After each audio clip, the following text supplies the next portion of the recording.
So I guess it's Shota is recording.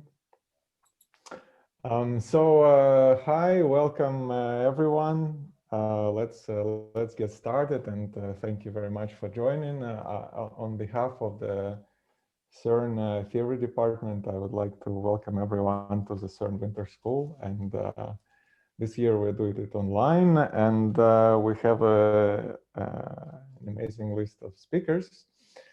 So we are quite a few, at least according to the registered participants. So to make it comfortable, this experience of like school online, which is the first comfortable to everyone, there are a few rules we ask you to follow. So if, well, they were sent in the email, but let me go over it again, that whenever you're not explicitly asking any questions, we ask you to keep mute yourself. Then, of course, it's important to be able to interact with the lecturer. But since we are many, we have several options to do that. So if during the lecture you have an immediate question, you can about some specific part of the lecture, you can simply unmute yourself and ask. Otherwise, you can you should be able to use your raise your hand feature in the chat, and then the chair of the session, say in this case me, I will call you at the end of the lecture, and you can ask your questions. Then you can write your physics question in the chat, and let's keep the chat only for the physics discussion. So if you have any questions about organizational matters, please just email me or any one of the other organizers you can find on the website. And finally, we created a dedicated Slack channel where each lecture and every topic has its own channel. And if you think after the lecture about the material and you have some question, you are very welcome to post it there, and we can start the discussion there. And finally, there is a live webcast, and we will try to, all the lectures will be recorded, and we will try to make recordings available shortly if, because of the time zone or some other problem, you will not be able to attend it live. So with this being said, that without much ado, please enjoy the school, and I'm very happy to introduce our first lecturer today, who is Raphael Porto from Daisy, Hamburg, who will tell us about the gravity waves and the quantum field theorist approach. Please, Raphael, the floor is yours. Okay, thank you, Sajid. Thank you very much for the invitation. I'm very happy about sitting in my office, but actually talking to all of you guys. Hopefully next time we can do it live. So very good. So like Sajid said, so I can answer questions on Slack later on. So please hold on unless you have a big or major questions that you want to interrupt me. I'll be very happy if you interrupt me. Otherwise, I'll be talking to myself. But I'll be happy to answer questions later on over Slack. Okay, so let's get started. So by now you're familiar with the detection of gravitational waves by the Largo-Vigo collaboration. So I don't have to convince you that we have opened a new window into the universe. You already know that. What I want to do here is tell you about gravitational waves, perhaps from a more modern approach, from the point of view of a particle physicist, in two ways. How can particle physicists contribute to the field of gravitational waves, in particular to try to model the sources, the binary compact objects that we'll study through gravitational wave observations, but also about like perhaps new physics searches through gravitational wave observations. Can we really probe, say, physics beyond the standard model or the physics of space-time itself to gravitational waves? So this is one way in which particle physicists who are now looking for new physics in the sky through like dark matter searches and so on, and who are also doing high precision calculations for the Large Hadron Collider, both type of physicists can contribute to this nascent field of gravitational wave science. So very good, so let's get started. So why is not my iPad? Oh, sorry. That happens if I don't, okay. There we are. Okay, good. So what is the problem that we're gonna try to solve? So I'll be very happy to discuss more about the new physics searches, and I have here a little bit about that, but what I wanna discuss in these lectures, because I only have 4 and 1 hour each, is to tell you about this modern approach to solving the two-body problem in general relativity. In particular, how can we use quantum field theory ideas. Oh, that's not the one. Quantum field theory ideas, like path integrals, Feynman diagrams, and effective field theory, and so on, that you've heard in the realm of quantum mechanics, to solve a completely classical problem, which is compute the gravitational waves from binary compact objects in general relativity. So the main idea will be that I will not tell you much about how this has been done for the last maybe 100 years, since gravitational waves were first derived by Einstein around 1915, no, 17, sorry. So I'm not going to tell you much about how these calculations have been done in general relativity. I will tell you how the modern tools from quantum field theory, effective field theory, and so on can be applied to solve this problem to very high level of precision, which is what we need to do either new physics searches, learn about, for example, formation channels of these binary systems like black hole or neutron stars, and also perhaps even discover new particles in nature, new ultralight particles that are very much in vogue right now, like axial light particles and so on. So that would be the main motivation of these lectures. So very good. So what is our problem? What do we want to solve? So we want to solve these two body problems. And from the point of view of field theories, of a quantum field theories, and as we'll see, we'll rapidly land into this idea of effective field theory. The first thing that we need to understand is what are the scales in the problem? What are the scales involved in the two body problem? So what we're trying to explore here is like, we have the binary dynamics of two compact objects. Let's say each compact object has a radius or a typical size r. And since we're gonna, the word compact here means that the typical size of the object is of the length scale will be of the size of the gravitational radius. Say if you have a black hole, it will be 2 GM, like the Schwarzschild radius. If you have a neutron star, it will be a little bit bigger. So it will be maybe a 5 or 5 to 10. Well, we're actually, this is one of the main questions as well. We actually don't know how big the neutron stars are, but more or less parametrically will be of the order of GM.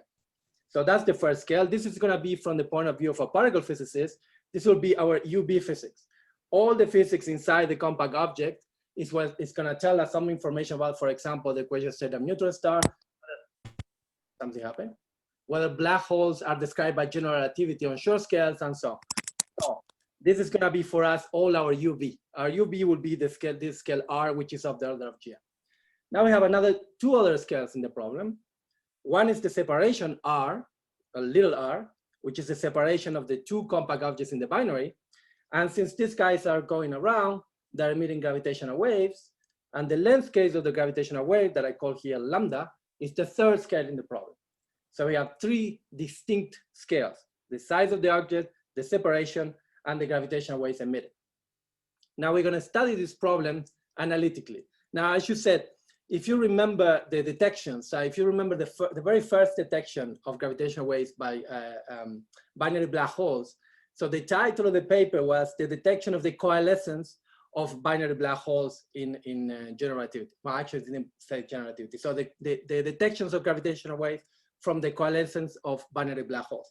And the coalescence, it means that they actually saw the very last part of the dynamics, which is towards the merger. So that part is modeled these days. We don't quite understand how to solve GR analytically in the strongly coupled regime. So this we put in the computer. But what happens with the computer is that if you want to really model all the cycles that we're going to observe in the detector band, not just with LIGO and Virgo, but with future detectors such as LISA or the Einstein telescope, we're going to see thousands of cycles in band, maybe perhaps even tens of thousands of cycles. There is no way that numerical relativity can cover all those cycles. And in fact, if you remember the detection of neutron stars binaries, the paper was the detection of the inspiral of neutron star binaries, of a neutron star binary. And that means that we didn't get to see the end, the merger, because that happens outside the LIGO band, the detectors band. And therefore, most of the cycle occur in a regime in which we can apply perturbation theory, we can apply the tools that I'm going to tell you about. So yes, towards the merger, we rely on numerical relativity, but those are just very few, maybe towards the end, those cycles that we cannot right now model analytically. The majority of the cycles will occur in this regime, which is called the inspiral regime, in which the separation is still larger compared to the size. And therefore, because the size, we say are compact objects, as on the side of GM, if we take the ratio of those two scales, of the scale R, big R, the size, with small r, the separation, then the Birel theorem, just kinetic potential energies are comparable, just Newtonian physics, will tell us that GM over R, and by the way, I'm using c equal 1 unit. So here you could say gm over c squared, that would be the length scale, and this would be b over c squared, that parameter is much less than 1. And therefore we have the first separation of scales. The separation between the objects here is bigger than their sizes. And therefore, when they're going about each other, the velocities remain small compared to the speed of light. Okay? So since these objects are not necessarily black holes, this could be neutron star, or perhaps even completely new objects in nature. In fact, one way in which we will explore new physics is by telling, through precise reconstruction of the gravitational wave signals, and by precise, I will tell you exactly what I mean, is what is it that it comes in here? Is it really the black holes of GR? Is it the neutron star equation state what we think it is predicted by QCD? Or is it perhaps a new object in nature that we can discover through gravitational wave observations? So that means that there is another parameter in the problem, which is the actual scale R over GM, which is dimensionless. So if we want to compare the scale R, the size, with the scale R, the distance, we actually have another parameter here that will tell us that this scale is actually order v squared, because this is v squared, but there is here another scale R over GM, some dimensionless number. And the nice thing about the way we're going to parameterize the problem, we're going to try to solve the problem, is we're going to systematically include the effects of this scale R. And this is where the new physics is going to enter, or the equation state of neutron star, or for example, the properties of black holes as dictated by general relativity and so on. It will be to try to incorporate these effects of this UV scale into the problem. The good thing is that the effects of the UV scale are separated from the other dynamics here, which is essentially pure GR. So here we're in vacuum. So here we try to solve Einstein's equation in vacuum, and the T mu nu of the problem, it goes in here, is separated, this scale is separated by powers of V. And the cool thing is that this V will be our expansion parameter. So this is nothing new. I haven't done, this is just a rephrasing from the point of view of a field theorist or an effective field theorist, a problem that has distinct scales. But from the point of view of solving the equations, you have to solve Einstein's equations. So there is the gravitational waves are going to be emitted. They're going to solve the metric field on the left-hand side. And on the right-hand side, there will be a source, right-hand side, which will be here, like the T mu nu, for example, of the neutron star and so on. What we will do is we will separate all these scales, because all these scales are going to be entangled in a fully nonlinear theory, such as general relativity. And we want to separate where is the scale R being relevant, where is the scale big R, the compact objects, the size of compact objects is going to enter, because that scale is the one that is going to parameterize all the possible new physics that is in gravitational wave observations. Okay, so that's going to be our plan. We're going to do perturbation theory. We're going to separate the scales. We're going to do perturbations in the ratio of scales. And because all the scales are coupled to each other, as we see, we don't see anymore, as we see here, the expansion parameter will become B. But even though I'm going to tell you things are going to scale with V, with the velocity, there's very different physics associated with the different scales. Some physics will have to do with this compact objects, the size, the finite size effect of the compact objects that we know about, perhaps new physics, as I've been emphasizing. Some has to do with the binding. This is how the binding itself, because the T mu nu that then is going to source the gravitational waves far away, as we will see, if you think about the T mu nu of the gravitational field itself, like the lambda pseudotensor, so some components of this gravitational field will also radiate. So how are we going to include that systematically? So that will be our main idea. We're going to do perturbation theories in the ratio of scales. Those ratios of scale are all related by powers of B, essentially because, as I said, GM over R is V squared. And this is just the frequency. The frequency is V over R, so the typical wavelength is R over V. V is small. This creates much longer wavelength radiation. And that's very simple to understand. You're going about, if you're not moving too rapidly, you're building slowly the wave, which is much longer than the separation. And then we have these guys, which are also far apart. Okay, good. This is number one. 3 scales separated, we can do perturbation theory. So what is the task? What do we need to do? What are we solving for? Well, we want to compute the gravitational waves. So as I was telling you here, the gravitational waves emitted by the source are related to the typical orbital frequency of the system. Up to a factor of 2, as we will see, the orbital frequency and the frequency of the gravitational waves is related, that's how we know this scaling. So what we need to solve for is the orbital frequency of the system as a function of time. And we're gonna do this as accurately as possible in powers of the velocity v, which by the way, this post-Newtonian expansion will count. If I tell you something is an npn order, it means b squared to n. For example, the 1pn correction will be b squared and so on. This is the so-called post-Newtonian expansion. But what it really means is very simple, means we need to solve for the orbital frequency in the ratio of scales that are related by b. We call this npn order, okay? So we need to solve GR equations with all these scales entangled. That would be the key element. And what does LIGO measure? Well, once we know the gravitational wave frequency, as I was telling you, because this is quadrupolar emission, if you're a field theorist, you know it's a spin-to field. So this is twice the orbital frequency.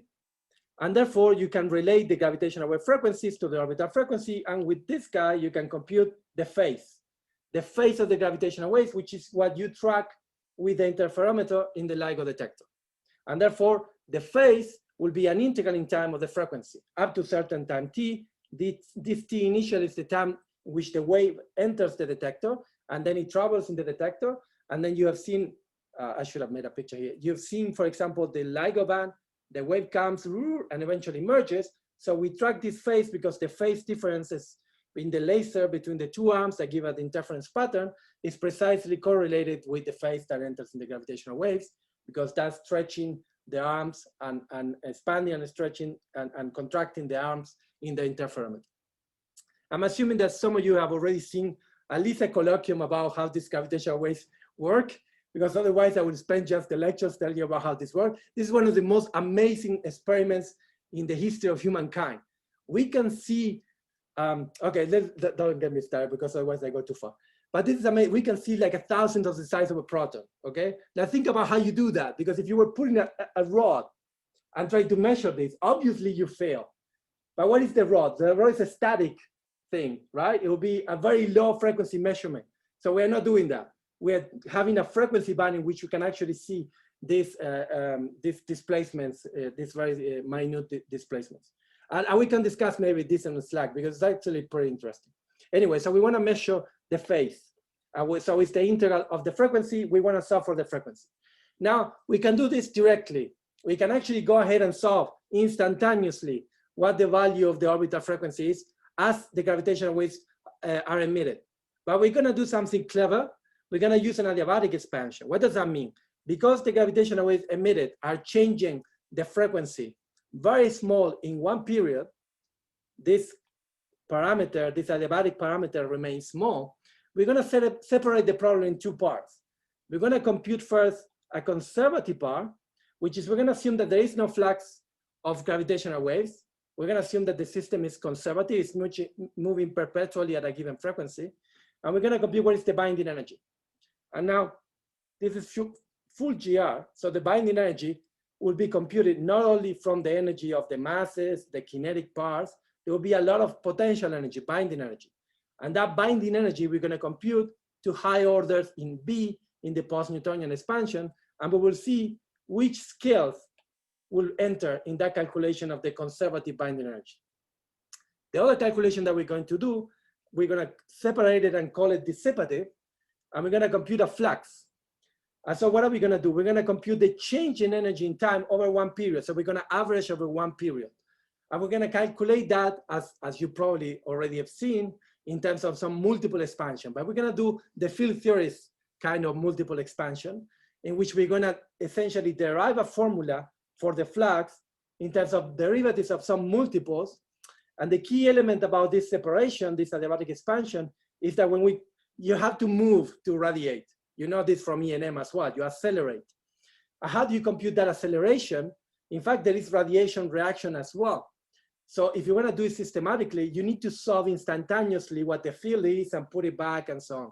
And then, you know, for example, you have runaway solutions, etc., the Abraham-Dirac-Lorentz force, and so on.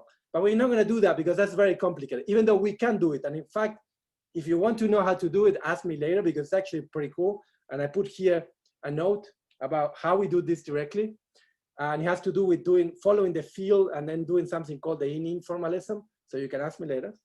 But what we will do is compute all the dots, all the derivatives, the time derivatives that enter in the multiples using the conservative equations. For example, like acceleration equal gradient of a potential. Okay, so that separates everything. We get the conservative part, so we compute the binding energy as if there is no flux, and then we compute a flux, a generic flux that will depend on derivatives of some multiples that we'll see how we compute. And when we have dots, we have derivatives, we input the equations of motion that we get from the conservative part. Okay, so it's very systematic. This is not yet, I mean, the field theory approach will enter, but this is the way that even the people in general relativity are solving the problem. They're essentially saying there is an adiabatic approximation. We can separate conservative from dissipative, and therefore we compute binding energy and flux independently. And this is going to be very useful for us to have this separation, because this will be directly tied with this separation of scales. Clearly dissipative will come from here, clearly conservative will come from here, and therefore we will know how to take care of the scales one at a time. Okay, so this will naturally take us to this quantum field theory formalism that I will try to introduce to you. But before I do that, let me just briefly tell you how we use this to compute the phase. It's very simple. If you take a derivative with respect to time here, by here you're integrating the frequency in time, which you can go and do a change of variables and integrate in frequency. Instead of time, you integrate in frequency. So you enter the frequency band, enters at some value, say 10 Hertz, and it goes about maybe a kilohertz. It depends obviously on the amplitude of the wave. But this integer here, this is that I need to know how the orbital frequency changes with time. So it's this guy here. So if I take a derivative of the energy with respect to time, I can say, well, this is the derivative of the energy with respect to the orbital frequency times the derivative of the orbital frequency as a function of time, and this is my flux. So if I want to solve for this guy, to plug it here, then I just have to take this guy, and put it on the other side. And then I put it here, and then you see that the phase becomes an integral in frequency since you enter the band until you cut off, because you might actually merge before you reach the end of the band, like it happened in the first detection. And therefore there is a cutoff frequency at which you stop the merger, and you integrate precisely this function that we compute at some Pn order, like the binding energy as a function of the frequency. This is the conservative part, and this part that we compute in the dissipative sector, which is the flux. We go ahead and compute this up to some Pn order, and you got yourself a phase. You put this in a template bank, so you have many masses, spins, and blah, blah, blah, as we will calculate, as I will show you how to incorporate. And then you construct many, many, many waveforms. Then you stitch this together to the numerical waveforms that you ask your numerical friends, the numerical relativists, to run simulations for a bunch of masses. Then you try to perhaps do some analytic approximation in which actually it's an analytic match in which you can say, okay, I can run a phenomenological model that gives me the full waveform, including the numerical part. And there is a lot of people studying this. For example, this effective one-body approach that some of you might have heard of. I'm not going to talk about any of that. I'm going to cut off when the spiral ends. So for me, I'm going to stop perhaps before the cutoff scale, because I'm going to just cover the spiral. But there's a lot of effort in trying to analytically compute templates, including the numerical part. Okay? But I just need to compute those two things. That will give me a phase, and that goes into the templates.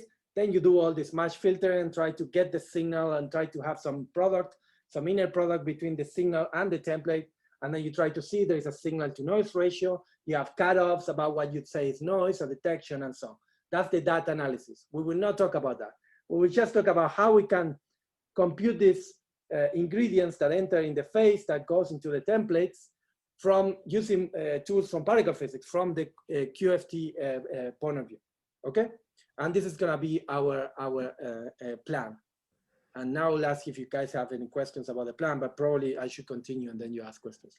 Rafael, maybe can I ask a quick question now? So you mentioned new physics in the context of this state of neutron star equation of state.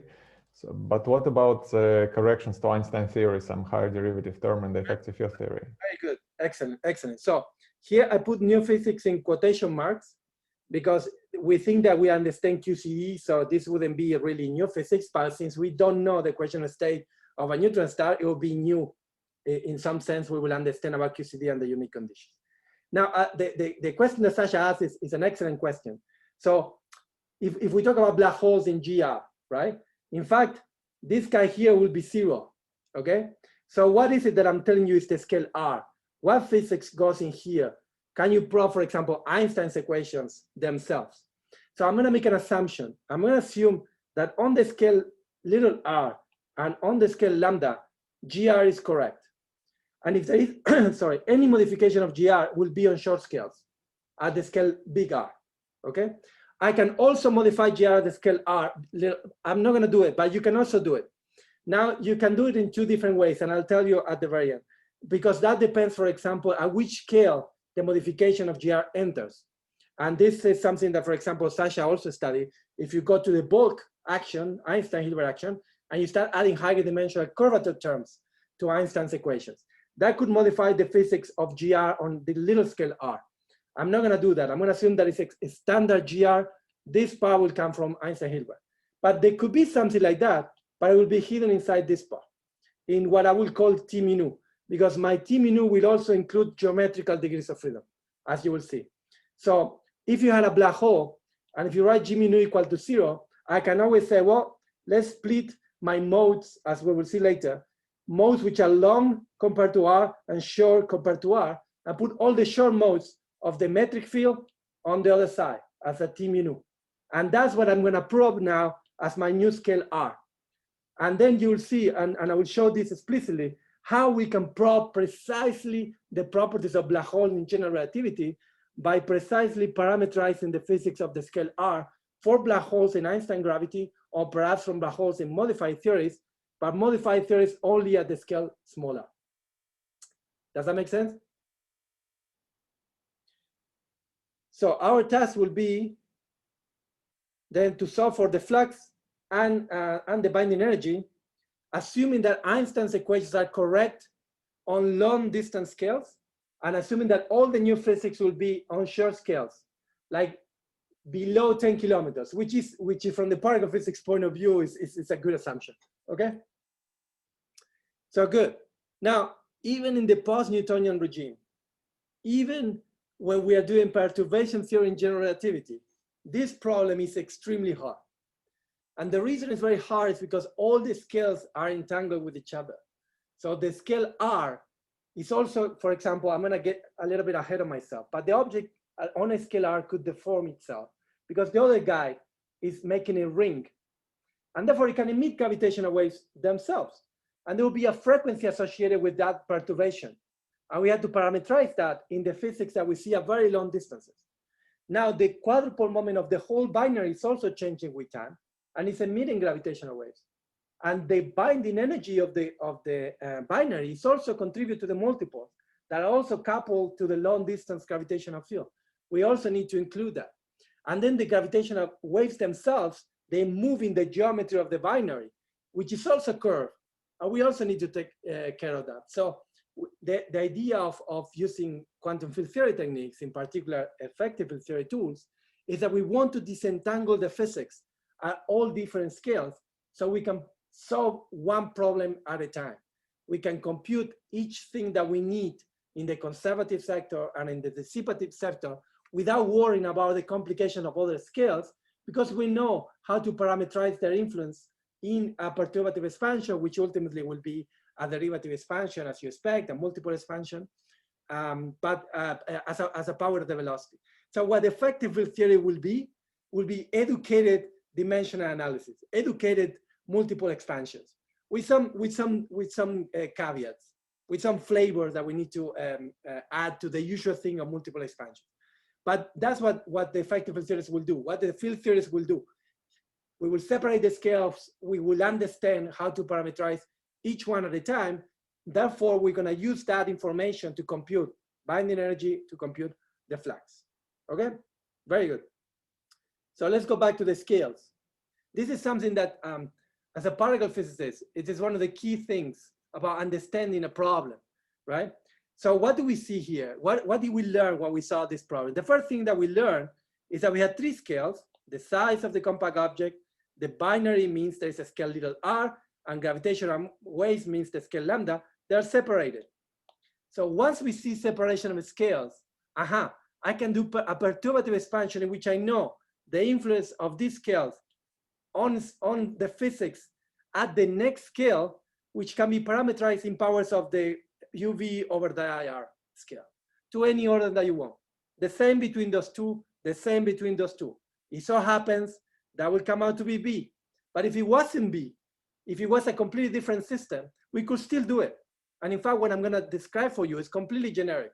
It doesn't necessarily apply, it doesn't only apply to our case of the binary, it applies to everything.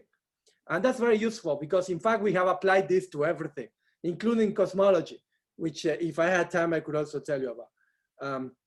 But this is very generic. So the tools I'm gonna teach you about are very generic, okay? So I'm trying to make it look like it's not just attached to this problem, but it's extremely generic. And some of you who have not seen effective field theory at all, some of you might have, what I just told you about parameterizing the UV scale on the IR scale systematically is what effective field theory is about. But if you haven't seen it, I will basically explain it to you in this context, but it will be very generic. So then you will see how to apply these ideas of effective field theory essentially everywhere, okay? So let's get started. So we go back to our problem. What was our problem? Well, we have a UV scale, which is the size R, in which I put my T mu nu. That's what the neutron star is. That's what the boson star is. That's what the modified black hole is, and so on and so forth. Now, if we are in GR, Sasha's questions were the key, and I had here a footnote. This is 0 for black holes. So how are we going to put that information there? That there is actually no T mu nu there, okay? So hold your horses and you'll see how we deal with the black hole, or how we deal with modified black holes in a second. So in the case of, think of a compact object for now in which there is a T mu nu, right? So the size, the compactness tells us there is a size R. Now the next scale, this is our UV scale. Now the next scale is R, little r, which is separated by V squared. The next scale is lambda, which is separated by V. But these scales, these two scales, R and lambda, let's call it lambda bar for now. They exist because there is a two-body problem, right? Which separates the influence of the companion at a distance R and the scale of the gravitational wave emission. But in principle, we can think of this problem as we have an isolated object at a scale R, and this lambda bar is the perturbation of that object. So we can think of an effective theory of a compact object in some long wavelength background. And that background could be either because of the binary companion or because of the gravitational wave emission. It's irrelevant. And this is, again, the leitmotif of effective field theory. This will be what we will do several times. We will do the same thing over and over. And because of the systematics, the symmetries, and the properties of the theories that we will encounter, we will see a tower of effective theories, we will always have the same theory. The difference will be that the UV physics will be different and the IR physics will be different. So what we call matching, when we set up what the coefficients of my effective theory will be, they will be different. But the formal structure of the theory will be completely generic. And that's what effective theory is all about. Parameterizing in a generic way the physics on long distance scales, in this scale lambda, right? Coupled to short distance modes, coupled to some UV physics, which we don't know about, that we will systematically parameterize in terms of, as we will see, a derivative expansion, multiple moments, and so on. But we're going to do it in an educated way, in an effective field theories way, in which we will know how to parameterize the scales in the problem, okay? But what we will do is always the same. Always are going to have some compact object with some form of T mu nu, coupled to some long distance perturbation, either the lambda bar, either the separation R or the gravitational wave lambda, okay? Let's just call it lambda bar because any perturbation, we're gonna call now this any perturbation of a compact object. So any compact object perturbed by some long wavelength perturbation, we're gonna construct now an effective theory in which we're gonna integrate out, in which we're gonna incorporate systematically the physics of short scales on the long distance universe. This idea of integrating out essentially is making the scale R disappear from the theory, and it's going to enter in a series of parameters that, for those of you who already heard these words, a series of what we call Wilson coefficients, a series of numbers that we will just need to get either from observation or from matching to the full theory. If we know the full theory here, then we can construct this theory here exactly. If we don't know, we can get these coefficients from observation. I will see what I mean by these coefficients, but this will be the idea. The idea will be to get rid of the scale R, to get rid of the UV physics, write a theory which lives in the IR, and parameterizes our lack of knowledge of the B scale R in terms of some derivative expansion and some coefficients. That's basically what effective theory is all about, okay? So if we integrate out the scale R, we shrink that to a point. So essentially now we have a point-like source, the scale R disappears from the theory, and we have a point-like source coupled to a long-distance gravitational field. So what we need to do now is to construct an effective theory for this point-like source coupled to a long-distance gravitational field, and then we will try to match to the full theory and input the influence of the scale R in the coefficients of that theory. And we will do this for the binary too.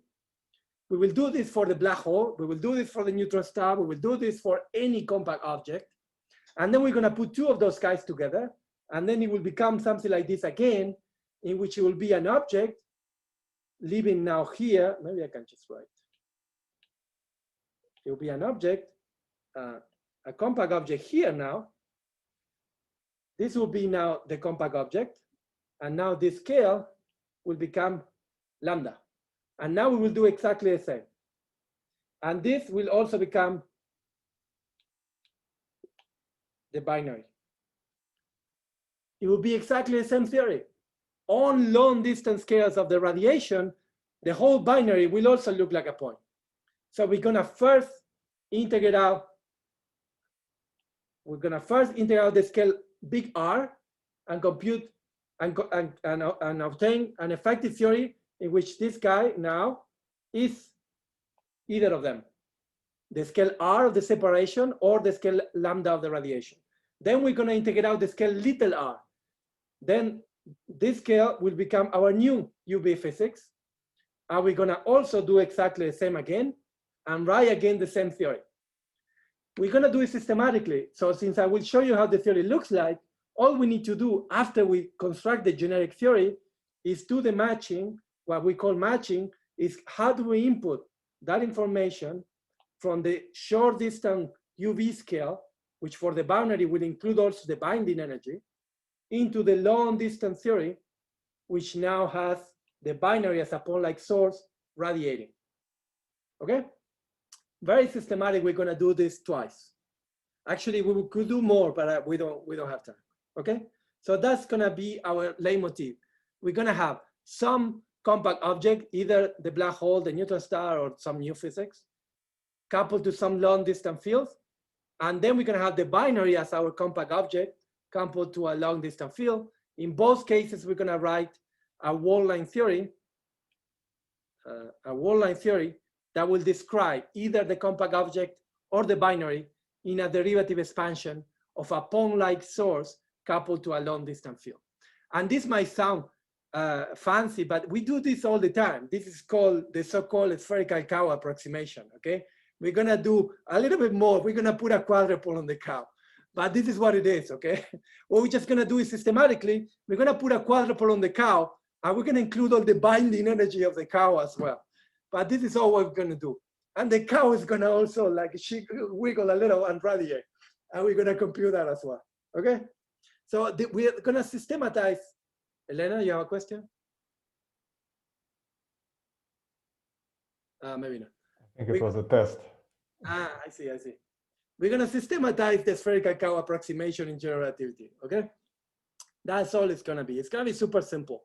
Now, the calculations are going to be non-trivial, but these ideas are basic, and one of the key things will be what we do in particle physics all the time. We're going to parameterize our ignorance using these Wilson coefficients, this idea of the UV scale in some parameters that we need to match with observations or with the full theory, and the idea of the coupling, which is very powerful, which is from the point of view of long distance physics, right? All the UV looks like a point, and therefore we can write a local theory to describe this over here. Okay, this is key. The key is that the short distance modes are going to decouple. Okay, Now, how they decouple is a little subtle. And I'm not going to mention at all the problem of absorption and dissipation on the horizon. That does not decouple the same way that I just described here. But that will take me also another set of lectures. So we're going to ignore the energy loss on ringing, on the quasi-normal modes. That we're not going to include. We're going to assume that that does not contribute in this problem. Because the decoupling, because those modes are long-lived. So there is no decoupling in time. I will mention this in the lectures as well. So there is decoupling in space mostly, but there is not always decoupling in time. In fact, for the binary, there is no decoupling in time either because the time scales are comparable. The time scale of the change of the binary or the binding energy is the same as the gravitational wave. So there is decoupling in space, but there is no decoupling in time. And this is interesting because what happens with the symmetries? And as we will see, the post-Newtonian expansion is naturally breaking all the GR symmetries, all the diffeomorphism invariants, even Lorentz invariants. So we'll recover that perturbatively. But for now, I'm going to do everything as if I don't know about any PN expansion. I'm going to do everything as if the theorist diffeomorphism invariant, and then we will see how to make this systematically when we break the symmetries, when we put it in a binary. Okay? Very good. So these are basic ideas that some of you have heard. Decoupling, integrating now some degrees of freedom, writing local theories in terms of derivative expansions, UV parameters that we need to match with a full theory or with observations. We're going to bring all that we do, for example, at the LHC to search for new physics. We're going to bring it to gravitational waves, okay? And then we're going to compute the backgrounds that we compute in the standard model that we also need here to understand if there is new physics and deviation from GR as well. So we're going to do the same that we do with the Large Hadron Collider, but for gravitational waves. Okay, good. So now let's write our effective theory, which will be the standard model for us. And in our case, we're going to integrate out the scales on the short distance, as I was describing. This could be either the compact object or the binary. Very good. So this is a very simple effective theory. Okay, we've seen this before many times, as I was saying with the spherical cow. It's going to get a little bit complicated if you make the cow rotate. And I'm not going to talk much about rotation because, again, this will take me a long time. It turns out that adding spin in general relativity is highly non-trivial. And this is why, in fact, some of the new developments that if I have time, I'll tell you about how you can use the ideas of scattering amplitudes to solve, for example, to find the binding energy or the binding potential of the system through gravitational scattering, how those ideas could also incorporate spin naturally, okay? Because spin, as we will see, requires more degrees of freedom, more light degrees of freedom from the point of view of field theory. Marco, you have a question? Yes, thanks. Sorry for the noise. So when you talk about integrating out in this, so in quantum and statistical field theory, there are fluctuations. So integrating out is really something specific. So you're going to have statistical interpretation also here in fluctuation, or is it more that you have an expansion in the solution and you're bringing it up to the action and everything is just classical? Very good question. I'm not doing any quantum mechanical calculations here, even though I could, okay? I'm not doing statistics in the sense that I know, as a deterministic theory, I know these variables, the evolution equation of these variables exactly. But if I have a statistic distribution for these variables, even classical or quantum, it doesn't matter. But if I had a statistic distribution, then I will also have some statistics distribution here that would have to take care. For example, if I was doing effective theory of cosmology or large-scale structure, the evolution of large-scale structure, I also have short modes, which are the nonlinear scales when you form like galaxies and so on. And then you have long-distance modes like the clusters, which behave like quasi-linear.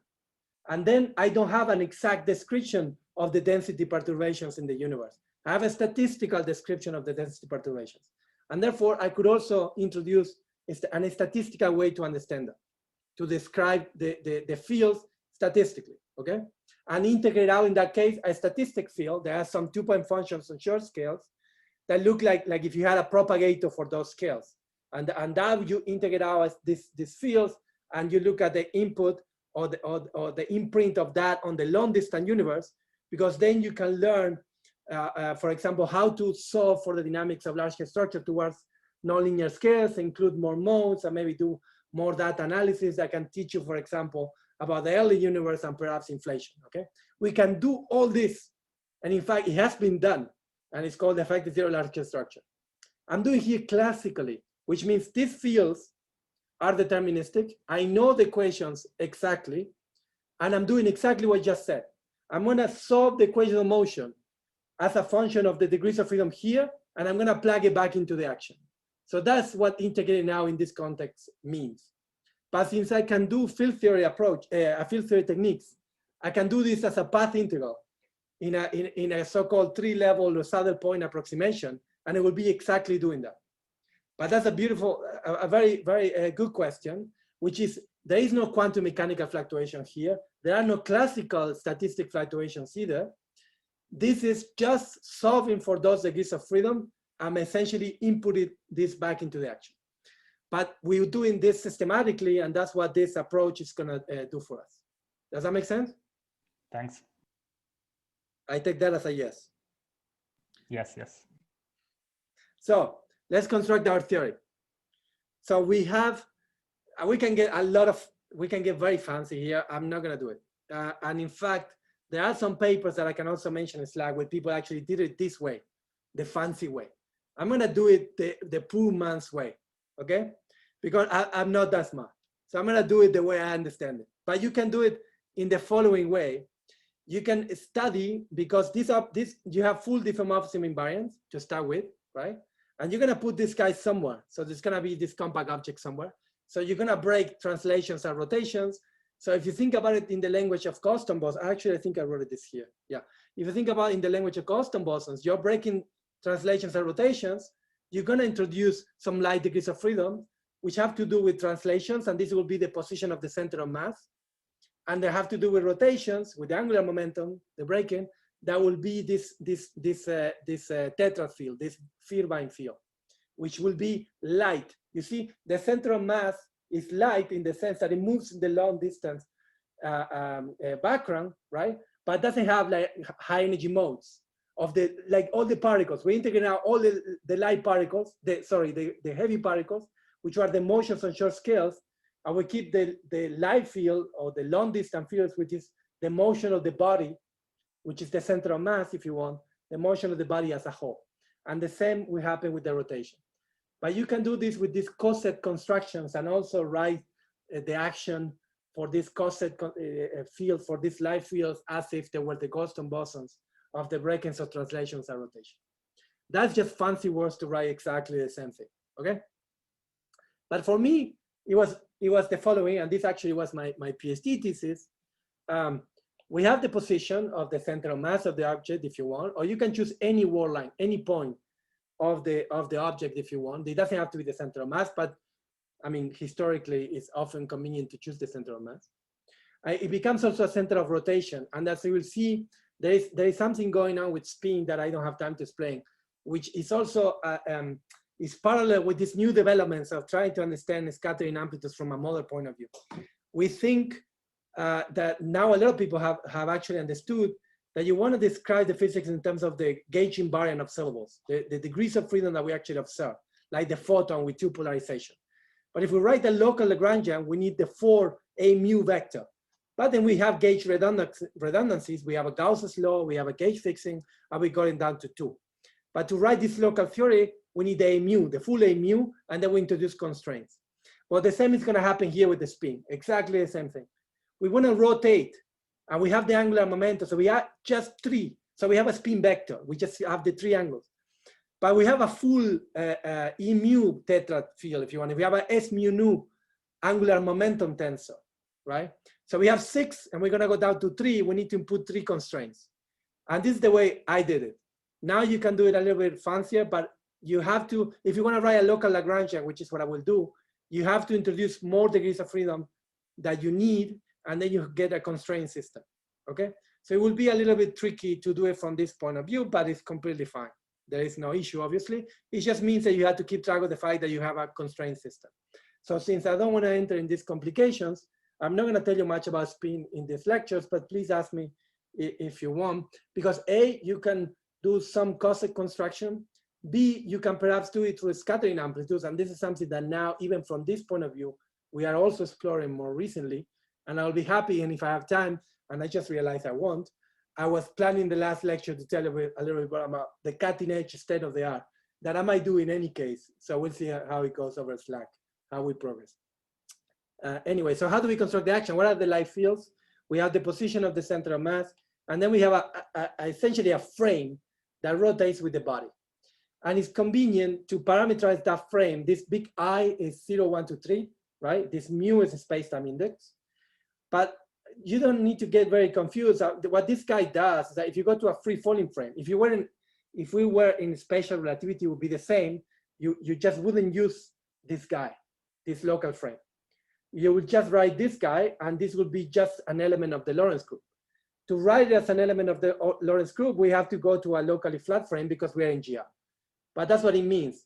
It means that, and if you go, actually, you can even go to the rest frame through a boost, and then it's just a rotation, right? As you know, an element of the Lorentz group can be a boost and a rotation. You can boost to the rest frame. You don't have to, but you can boost to the rest frame and then just write a rotation.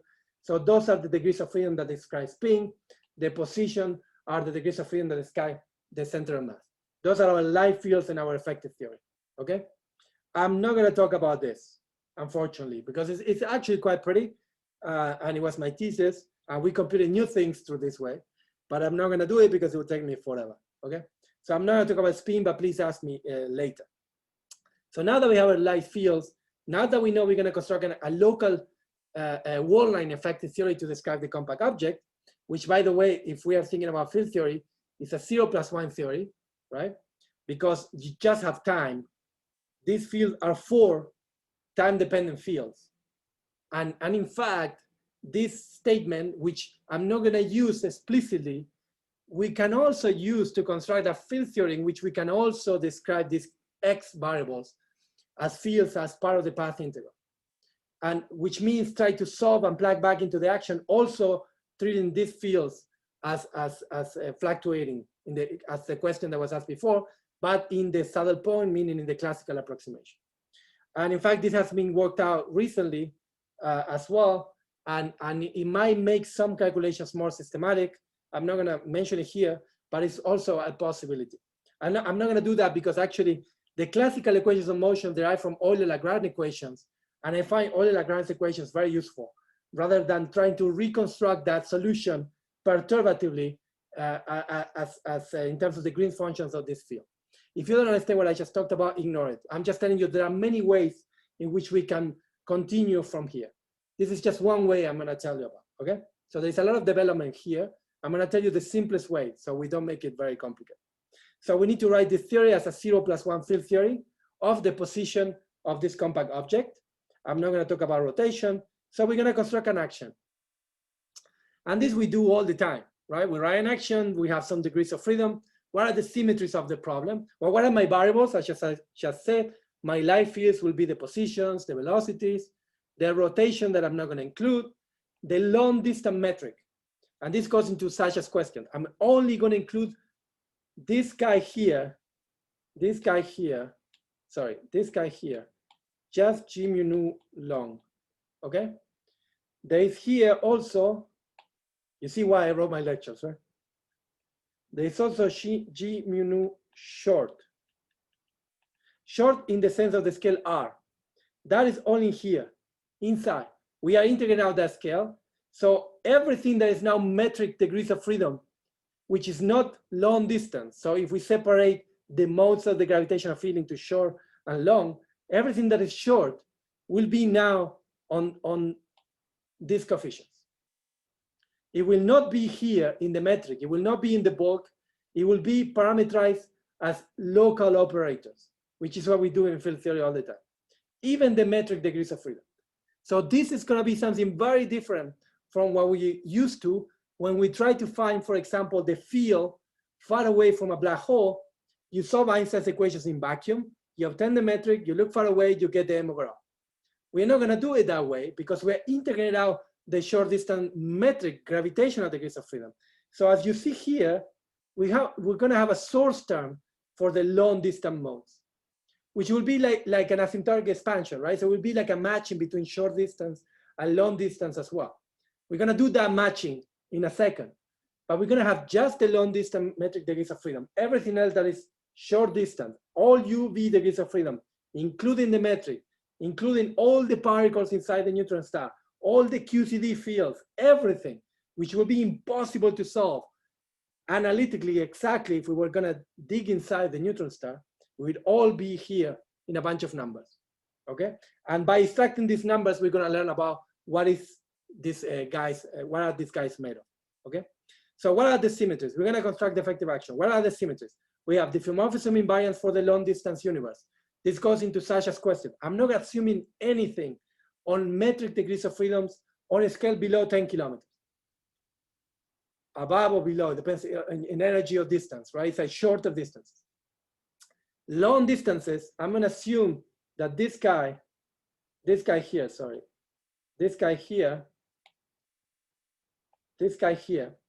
is light, meaning it's long distance and described by Einstein-Hill reaction. So this guy will be the same as GR, okay? But I'm not making any assumption about what happens on short distance. Could be black holes in a modified theory of gravity that are screened and they look exactly like GR in long distances, but very different in short distance. Could be these axion-like particles that condensate around black holes as well. They will all be inside these coefficients, and we will see how to parameterize that, okay? And as I mentioned before, one can write this action using this idea of Goldstones and cosets. I'm not gonna do that. I'm gonna do the Postman approach. I have diffeomorphism invariance. These are my fields. I have also local Lorentz invariance if I was writing things in terms of the tetrad, of the spin. And I had also reparametrization invariance, which is this parameter sigma that parameterizes my curve. Could be anything you want. And this is very useful because later on, we're gonna choose sigma to be the time, the coordinate time, which it coincides with observers far away. And this will be the time also in the detector. So often you parameterize with proper time. And in fact, if I had time, I will also tell you that now we stay in the scattering problem and we use the proper time. But to parameterize now, for example, the binding energy, the multiples, the coordinate time would be more useful. So we want to keep track of a reparametrization invariance so we don't mix things up when we choose sigma to be the coordinate time. And then we go ahead and write the most generic diffeomorphism invariant, RPI invariant theory that we can write with these fields. And we have done this a million times. So the first term, so it's a derivative expansion because clearly the terms are gonna be organized in terms of derivatives of the long distance metric field. And derivatives of these guys are gonna have a length scale. We're gonna eat up that length scales with some coefficients. For example, these CIs here, they're gonna have units of length. So they will naturally incorporate this R scale. When we match, they're gonna be proportional to R. And some dimensionless parameters like R over GM, which we'll know about the equation of state, etc. Those are the ones that are going to give us the new physics. But they will scale with R to some power naturally just in dimensional analysis.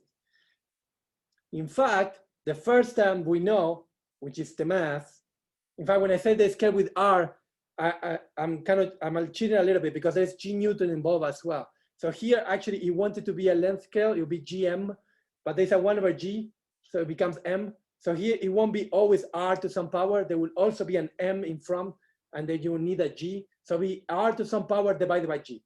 That always be like that. And the first term, which is R to 1 divided by G, is the mass. And then R squared over G, R cubed, and so on, okay? So the first term, we already wrote a million times, right? It's the mass times d tau. And this is G mu nu, V mu, V nu. This is the spherical Cow approximation. This will be the n equals 0 term. This will be the monopole. But the key now to parameterize the short on the long, the UV on the IR, will be to add these terms. Who are these guys?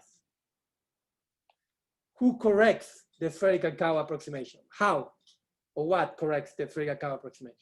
And the structure of those terms is this. We're going to have some length scale, which is going to be our Wilson coefficients, some derivatives of the metric field, which is long distance, and therefore these terms are going to be naturally, no, I should use another one. They're going to be naturally parameterized as an expansion in little r over lambda, being lambda the derivative of the gravitational long field. It's going to be evaluated on the position, which is one of our light fields, like this one is. And you could have couples to velocity and tetra to eat up the indices, right? So this is the generic structure of these operators, or these terms. They're all going to scale with some power of r over lambda. So we're going to do some power counting. What terms we can write, which order do they enter, and remember, the ratio scales will be powers of post-Newtonian orders, V's. So we will know at which term each one of these guys enter in the post-Newtonian expansion. And therefore, we will know until what order in the solution of the GR equations of motion and so on we need to get to be able to get the backgrounds at the same order at which this guy will enter. And this will be our task. Find out at which order this guy enters for the first time, and at which order we need to go to see perhaps new physics through this type of operators, okay? So before I wrap up, I think I have 5 minutes, right, Sasha? Yes, 3 minutes. Let's try them at 3 minutes. Okay, 3 minutes. Just very quickly, let me just tell you the spin. How do you write the spin? So this is the monopole, right? The zero order term. Then there is a dipole, but the dipole is the spin. Without spin, why there is no dipole? That's a question that you should think about. But if there is spin, there is a dipole, and you can write an action for the spin. So there is a angular velocity. This angular velocity here is essentially the time variation of the tetrad field. This is just the covariant derivative of E that will give you how this thing rotates. So these things rotate. So here, I should have maybe written it this way. So this is just mean that dE is gamma E. And this is the rotation orbital frequency that you multiply by E on both sides, and it's written this way. So this is it has a conjugate momentum in the action. So this is a PQ dot term. And the P is the spin, okay? And you can write this generically. You can do a Legendre transformation also to use S as a variable and not as a momentum. And it will give you the coupling of spin to gravity. And then you'll see there is a spin connection term here that couples to the spin and to the velocity. This is similar, the same that you will have, for example, in the Dirac equation and with the sigma matrices. But you can do it all classically also to include the spin and the rotation of degrees of freedom for the Wall-length theory. And the next operator that we'll start with next time is the quadruple term. So we're going to see how we're going to write a quadruple coupling. And this will be the first non-trivial term in the effective action. It goes beyond the mass. It goes beyond the monopole. And it's going to have a quadruple term. And don't get scared by this, because this is exactly the same we do in E and M. You write P dot E. And now it's a vector times an electric field. Now we're in GR. And we spin 2. We need one more index. That's all there is. It's going to be a 2-index object coupled to some electric component of the Riemann tensor. And we're going to parameterize this systematically to know how we match this guy into the full theory. And we're going to do this twice. We're going to match it for the compact object isolated, and we're going to match it also for the binary, because that's the guy that's going to radiate gravitational waves that eventually are going to give us information at the detector about the compact objects. Okay, so that's going to be our leitmotif. We're going to construct this effective theory. We're going to fill up these dots, and we're going to match and know what these coefficients are. And we're going to do this for the compact objects. We're going to do this for the binary. Okay, and later I'm going to tell you how to incorporate like the binding energy and the effects of the long distance radiation, the effects of the binding in the potentials, in the multiples, etc. That would be how we systematically do all the split. But this is our goal. Okay. And this will be a beautiful window into new physics, essentially, because I'm gonna give you some headline. It's gonna turn out to be that for non-spinning object, the CI that first enter starts at 5 p.m. for non-spin. And this means that to see the effect of the compact object in the waveforms, ignore the absorption for now. If you absorb, you can see it before, but that's a little harder to parameterize. But just the conservative static deformation of the object starts at 5 p.m. And naively, you know why. It's because gravity costs you a lot of derivatives because of the equivalent principle, and many derivatives cost us a lot of ratios here, and a lot of ratios here, r over little r is v squared. It costs us a lot of velocities. And therefore, this is the order at which we need to get to see new physics. For example, the particles of GR, black holes away from GR, clouds of light particles around black holes, the equation of a neutron star. We need to get to 5 p.m. And that's a very high level of accuracy. And therefore, we need to solve Einstein's equation to a high level of accuracy to be sensitive to the very first coefficient in the derivative expansion. So that's what we're getting at. That's what we will try to land at the end of the lectures. Okay? So hopefully the plan is clear. And I don't know how far we'll get, but I'll be on Slack and feel free to ask any questions. And maybe we can set up a channel and answer Q&A at some point too. So I'll be happy to discuss with you. Okay, so I should probably stop here. Thank you very much. Thank you very much, Raphael, for the beautiful lecture. So I think you might take a question or two. So if you have questions, please raise your hand.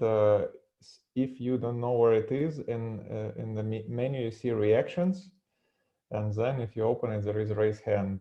It used to be at a different place. So please, questions.